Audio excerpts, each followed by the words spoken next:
అందరికీ నా వందనాలండి. Praise Lord. అందరూ ఎలా ఉన్నారు? బాగున్నారని అనుకుంటున్నాను. ప్రార్థన చేసుకుందామండి. హల్లెలూయా హల్లెలూయా హల్లెలూయా హల్లెలూయా. స్తోత్రం స్తోత్రం స్తోత్రం తండ్రి. నాయన ప్రభా సకల ఆశీర్వాదాలు కాళ్ళపుత్ర ప్రియపల్లో తండ్రి.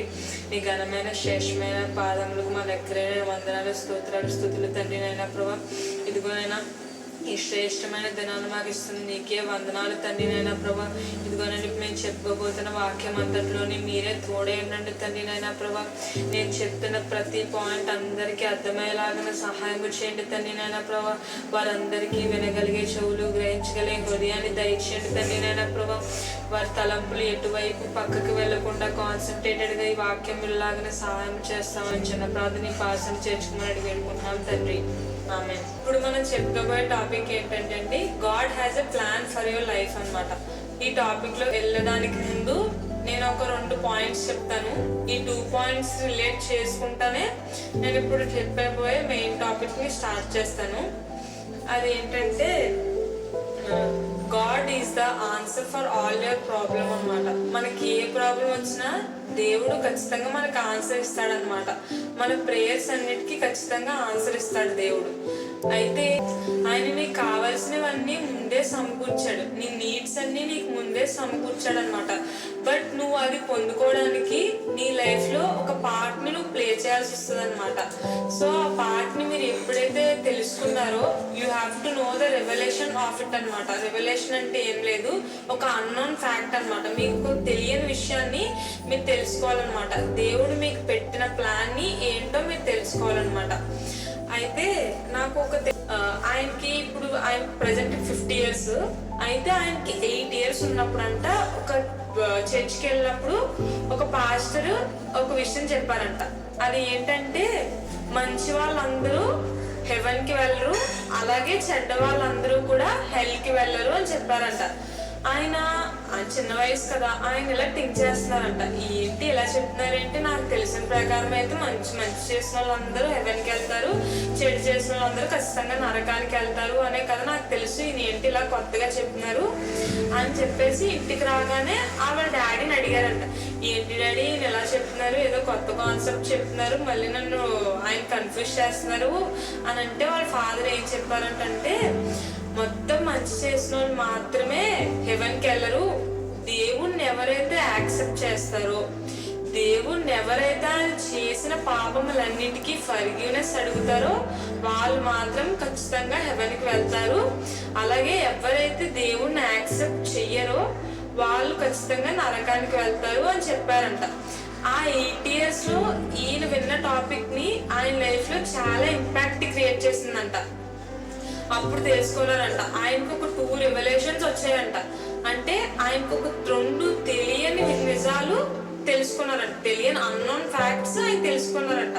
అంటే ఏంటి, కేవలం మంచి చేస్తేనే పరలోకానికి వెళ్ళరు, ఓన్లీ మంచి ద్వారా వాళ్ళు పొందుకునేది ఏమీ ఉండదు, వాళ్ళు ఓన్లీ మంచి ద్వారా వాళ్ళు చేసేది ఏమి ఉండదు. ఎప్పుడైతే వాళ్ళ దేవుడి వాళ్ళు చేసిన పాపంని ఫర్గివ్నెస్ ఎప్పుడైతే అడిగారో, వాళ్ళు ఎప్పుడైతే వాళ్ళు ఫర్గివ్నెస్ కోసం సీక్ చేశారో, ఎప్పుడైతే దేవుడిని యాక్సెప్ట్ చేశారో అప్పుడు మాత్రమే వాళ్ళు హెవెన్కి వెళ్తారు.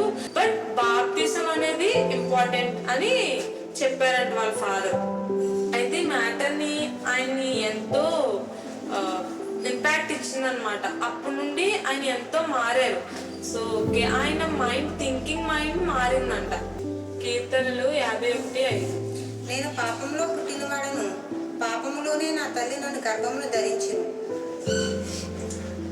అంటే ఇక్కడ దావీదు తన తల్లి గురించి ఏమీ తప్పుగా మాట్లాడలేదండి. ఇక్కడ ఆయన ఉద్దేశం ఏంటంటే మనందరం కూడా పాపములోనే పుట్టిన వాళ్ళము, పాపములోనే పెరిగిన వాళ్ళము, పాపములోనే చనిపోతాము అని చెప్తున్నారనమాట. Sin is our nature. మనం దాంట్లోనే పుట్టాము, దాంట్లోనే పెరిగాము, దాంట్లోనే చనిపోతాం కూడా.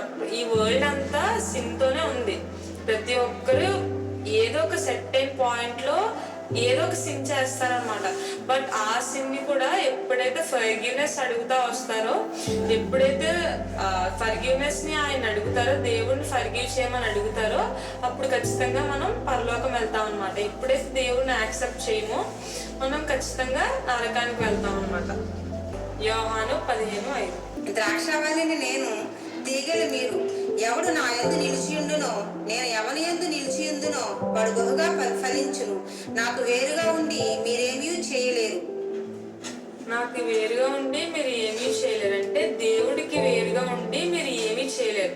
దేవుడు తోడు లేకపోతే మీరు అసలు ఏది చేయలేరు అనమాట. దేవుడిని ఎప్పుడు కూడా మనం నిర్లక్ష్యం చేయకూడదండి. దేవుడిని మనం ఎప్పుడైతే నిర్లక్ష్యం చేస్తామో మనం ఖచ్చితంగా మన లైఫ్లో సక్సెస్ అనేది మనం చూడలేము అనమాట. మనకి మేబీ ఎన్నో డ్రీమ్స్ ఉండొచ్చు, ఎన్నో అంబిషన్స్ ఉండొచ్చు. మనం అది అవ్వాలి ఇది అవ్వాలి అని మనం ఎంతో సతమతం అయి ఉండొచ్చు. బట్ ఎప్పుడైతే మనం చేస్తున్న కష్టంలో ఎప్పుడైతే దేవుణ్ణి తోడు పెట్టుకుని ఉంటామో అప్పుడు మాత్రం మనం ఖచ్చితంగా సక్సెస్ఫుల్ అవుతాం అనమాట. ఎప్పుడు కూడా దేవుణ్ణి నిర్లక్ష్యం చేద్దామన్న థాట్ని మనం ఎప్పుడు కూడా మన మైండ్లోకి రానివ్వకూడదు అనమాట. జెర్మియా 10:20. యెహోవా తమ మార్గము ఏర్పరచుకొనుట నరుల వశములో లేదనియు, మనుషులు తమ ప్రవర్తనను సన్మార్గమున ప్రవర్తించుట వారి వశములో లేదనియు నేను ఎరుగుదును. ఇది మన థింకింగ్కి చాలా కాంట్రరీగా ఉంటుందండి. ఏంటంటే మనం అందరం అనుకుంటాం, యాక్చువల్లీ నాకు ఎవరి సహాయం అక్కర్లేదు, నేను అన్నీ చేసేయగలను, నా ఒక్కడి వల్ల నాకు అసలు ఎవ్వరూ సహాయం అవసరం లేదు, నేను ఒక్కడనే ఎంతో పైకి ఎదగలను, నా దగ్గర టాలెంట్ ఉంది, నా దగ్గర ఇంటెలిజెన్స్ ఉంది, నా దగ్గర అది ఉంది ఇది ఉంది, నాకు ఎవరు అవసరం లేదు, సక్సెస్ఫుల్ అవ్వాలంటే నేను ఒక్కడనే అవ్వగలని చాలా మందికి ఒక ఓవర్ కాన్ఫిడెన్స్ ఉంటుంది అనమాట. ఆ కాన్ఫిడెన్స్ని మనం తీసుకోవాలి. మనకి ఎప్పుడు కూడా దేవుడి మీద కాన్ఫిడెన్స్ ఉండాలన్నమాట. ఆయన సహాయంతో ఆయన తోడుంటే మనం ఏదైనా సాధించగలమని ఆయన మీద కాన్ఫిడెన్స్ ఉండాలన్నమాట. మన మీద సెల్ఫ్ కాన్ఫిడెన్స్ పెట్టుకుని ఓవర్ కాన్ఫిడెన్స్ పెట్టుకుని ఉంటే మనం అసలు ఏది సాధించలేము అనమాట. We have to make him as our strength అనమాట. ఆయనని మనం బలంగా మార్చుకోవాలన్నమాట. ఆయన బలం ముందు ఏది సరిపోదన్నమాట. ఎవరి బలమైనా ఎవరిది సరిపోదన్నమాట. ఆయన బలానికి అసలు లిమిటే లేదు. మనం ఎప్పుడు కూడా ఆయన్ని నిర్లక్ష్యం చేయకూడదు అనమాట. మన ప్రతి విషయంలోని ఆయనను అడుగుతూ ఆయన చూపించిన మార్గంలోనే మనం ఎప్పుడు, ఆయన చూపించిన త్రోవలోనే మనం ఎప్పుడు నడవాలన్నమాట. అయితే ఒక 68 years ఉన్న ఒక వ్యక్తినంట ఒక పాస్టర్ ఇలా ఒక క్వశ్చన్ అడిగారంట. అయితే నువ్వు దేవుళ్ళలోకి వచ్చి ఒక 46 years, అరౌండ్ 46 years అవుతుంది కదా, అయితే ఇప్పుడు నీకున్నది నువ్వు ఎంతో ఒక మిలియన్స్ ఆఫ్ పీపుల్కి నువ్వు సువార్త ప్రకటిస్తున్నావు, కొన్ని 100 కంట్రీస్కి నువ్వు తిరుగుతున్నావు. ఇదే ఒక 40 years బ్యాకే దేవుడిని ప్రార్థనకి వెంటనే జవాబు ఇచ్చుంటే నువ్వు ఏం చేద్దు అని అడిగితే ఆయన ఇచ్చిన ఆన్సర్ ఏంటంటే అండి, ఒకవేళ అలాగే కనుక జరుగుంటే నాకు స్టార్టింగ్ లోనే ఇచ్చుంటే దానివల్ల నేను ఖచ్చితంగా డిస్ట్రాయ్ అయిపోదును, ఆ ప్రౌడ్నెస్ వల్ల నేను ఖచ్చితంగా డిస్ట్రాయ్ అయిపోదును, నేను ఖచ్చితంగా ఈ పొజిషన్లో నేను ఉండకపోదును, ఈ సేవ నేను చేయలేకపోదును అని అన్నారంటండి. ఎందుకని ఆ పాస్టర్ అడగగా ఎందుకంటే మన దేవుడు మనకి ఎప్పుడు ఏది హ్యాండిల్ చేయగలమో అది మాత్రమే మనకి ఇస్తాడు. ఇప్పుడు కరెక్ట్ టైంలో నీకు ఈ వయసులో ఒక 18 years అనుకోండి, మీకు ఒక 1000 crores ఇచ్చారనుకోండి, మీరు ఏం చేస్తారు? ఖచ్చితంగా మీరు ఏమనుకుంటారంటే, అబ్బా నాకు ఇంత ఆస్తుంది కదా, నేను ఏం చేయాల్సిన అవసరం లేదు, నేను చదవాల్సిన అవసరం లేదు, నేను కష్టపడాల్సిన అవసరం లేదు, నేను తిని కూర్చుంటానని ఒక మైండ్ సెట్ మీకు వచ్చేస్తుంది. అదే ఇప్పుడు కష్టాలు తెలుసు, ఆయన అన్ని చాలా కష్టాలు పడ్డారు, ప్రతిసారి దేవుడితోనే ఉన్నారు, కష్టాల నుంచి లేవనెత్తాడు దేవుడు అన్న ఆయనకి అదే అమౌంట్ ఇస్తే ఆయన ఏం చేస్తారు? దేవుడికి ప్రార్థన చేసుకుని, దేవుడా నాకు ఎంత అమౌంట్ ఇచ్చో, ఈ అమౌంట్ లో ఏది చేయాలని ఆయనకి ప్రేయర్ చేసుకుని ఆయన చూపించిన త్రోవలో నడుస్తూ ఆయనకు వచ్చిన అమౌంట్ ని మల్టిప్లై చేసుకుని పూర్ పీపుల్ కి హెల్ప్ చేద్దాం అనుకుంటారు. మనం ఏమనుకుంటాం? అబ్బాయి ఈ వయసులో మనకి ఇంకేముంది, ఇంకా ఫుల్ గా ఎంజాయ్ చేయొచ్చు, ఎంత ఆస్తుంది, నన్ను అడిగేవారు ఎవరు లేరు, నేను ఏదైనా సాధించేస్తాను, తిని కూర్చుంటాను, నన్ను అడిగేవారు ఎవరు లేరు అని అనుకుంటాం. సో ఎందుకంటే ఆ డబ్బును మనం హ్యాండిల్ చేయలేము, అంత డబ్బు మనకు ఒకసారి ఇస్తే మనం హ్యాండిల్ చేయలేము. సో దేవుడు మనకి ఎప్పుడు ఏది ఇవ్వాలో ఆయనకు తెలుసు. మనం ఏ వయసులో ఏ టైంలో మనం దాన్ని హ్యాండిల్ చేయగలమో ఆ టైంలో మాత్రమే ఆయన ఇస్తాడు. అదే ముందు 40 years బ్యాక్ నాకు ఇచ్చేసి ఉంటే నేను ఇంత హ్యాండిల్ చేయకపోదును, నా వల్ల ఇంతమంది మారకపోదును, నేను ఇంతమందిని మార్చలేకపోదును. నాకు నేను ఎప్పుడైతే హ్యాండిల్ చేయగలను, నేను ఎప్పుడైతే దేవుళ్ళలోకి ఇంకా ముందుకి సాగానో అప్పుడు నాకు ఆయన ఇంత రెస్పాన్సిబిలిటీని ఇచ్చారు, ఇంతమంది చెప్పగలిగే అవకాశాన్ని ఇచ్చారు. కాబట్టి నేను ఇప్పుడు ఈ స్థితిలో ఉన్నాను. అదే ముందు ఇచ్చుంటే నేను ఇంతవరకు రాకపోదును కదా అని అన్నారంటండి. అయితే ద్వితీయోపదేశ కాండము 7:22. నీ దేవుడైన యెహోవా నీ ఎదుట నుండి క్రమక్రమముగా ఈ జనములను తొలగించును. అడవి మృగములు విస్తరించి నీకు బాధకములుగా ఉండవచ్చును గనుక వారిని ఒక్కమారే నీవు నాశనం చేయతగదు, అది నీకు క్షేమకరము కాదు. ఇది చెప్పాను కదండి, ఏది దేవుడు మనకి ఏది ఇవ్వాలనుకుంటాడో దాన్ని క్రమముగా మనం ఎప్పుడైతే హ్యాండిల్ చేయగలిగే పొజిషన్కి వచ్చామో అప్పుడు మాత్రం మనకి క్రమంగా మనం అడిగింది దేవుడు ఇస్తాడంట. దేవుడు మనకి ఏది ఇవ్వాలో ఆయన, నేను చెప్పాను కదా, దేవుడు మనకి ఏది ఇవ్వాలో అవన్నీ ముందే నెరవేర్చేశాడు.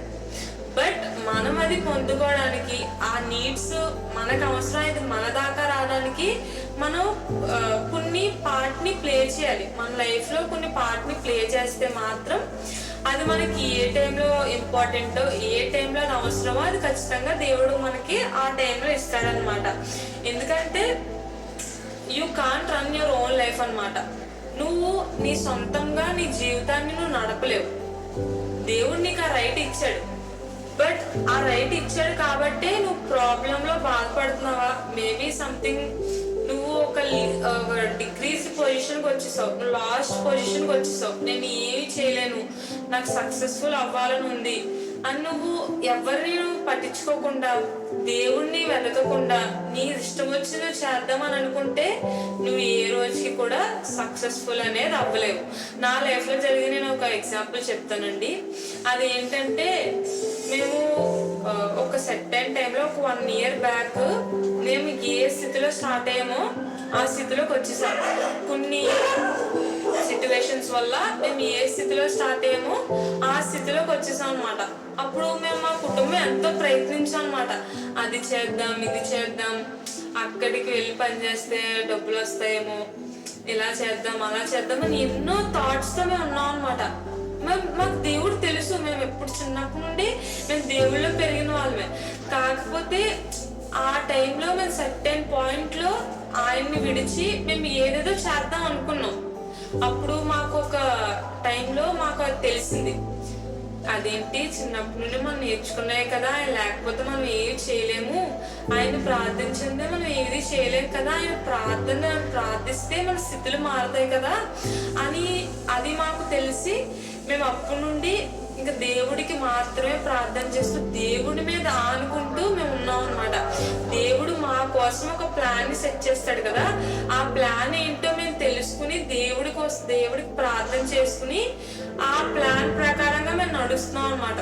మేబీ ఈ టైంలో మేము సక్సెస్ఫుల్ కాకపోవచ్చు, బట్ దేవుడు చూపించిన ప్లాన్ లో మేము నడుస్తున్నాం కాబట్టి మేబీ ఒక 1 year తర్వాత 2 years తర్వాత ఏదో ఒక టైంలో ఖచ్చితంగా సక్సెస్ఫుల్ అవుతామని నమ్మకంతో మేము ఉన్నాం. ఆ నమ్మకం మీకు కూడా రావాలన్నమాట. దేవుడు మనందరికి గురించి కూడా ఆయన ఎప్పుడో మన గర్భంలో, నీ తల్లి గర్భంలో నువ్వు రూపించక మునిపే నువ్వు ఏం చేయాలో అదంతా ఆయన రాసుకున్నాడంట. ఒక బుక్ మెయింటైన్ చేస్తున్నాడంట ఆయన.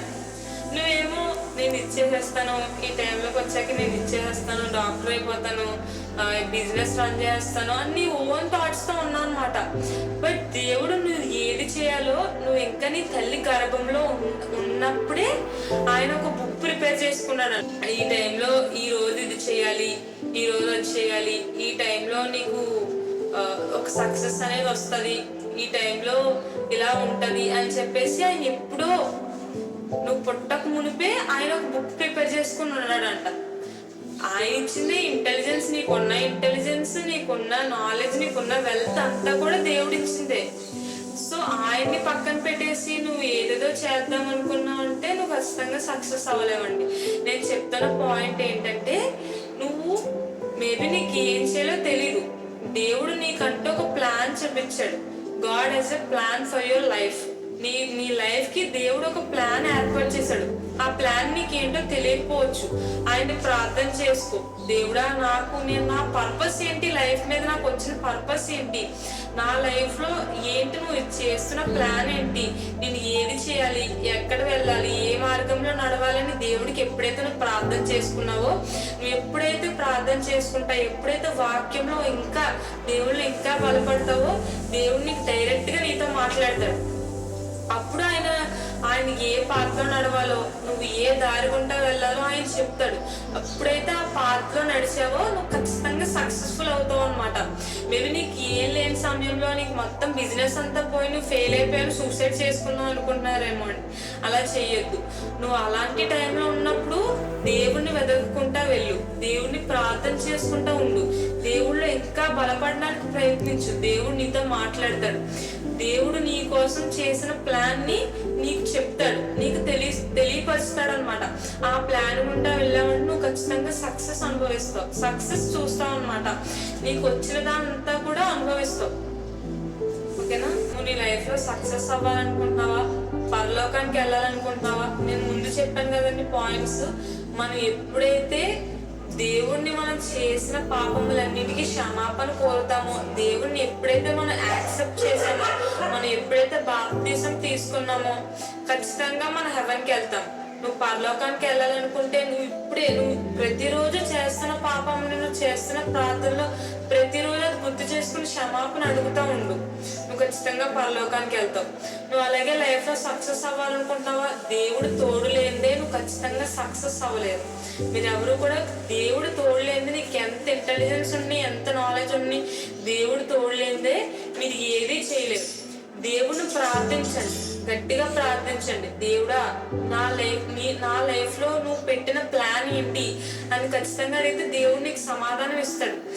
ఆ ప్లాన్ లో ఖచ్చితంగా నువ్వు వెళ్తే నువ్వు ఖచ్చితంగా సక్సెస్ అవుతావు. సో నేను చెప్పిన పాయింట్స్ అన్నిటినీ కొంచెం ప్రార్థన చేసుకుంటూ ఉండండి. ఖచ్చితంగా మీరు మీ లైఫ్ లో సక్సెస్ అవుతారు, ఖచ్చితంగా పరలోకానికి వెళ్తారు. మీరు ఇంకా ఫుల్ పరలోకానికి వెళ్తే ఇంకేముంటదండి, సంతోషం తప్ప బాధ అనేది ఉండదు.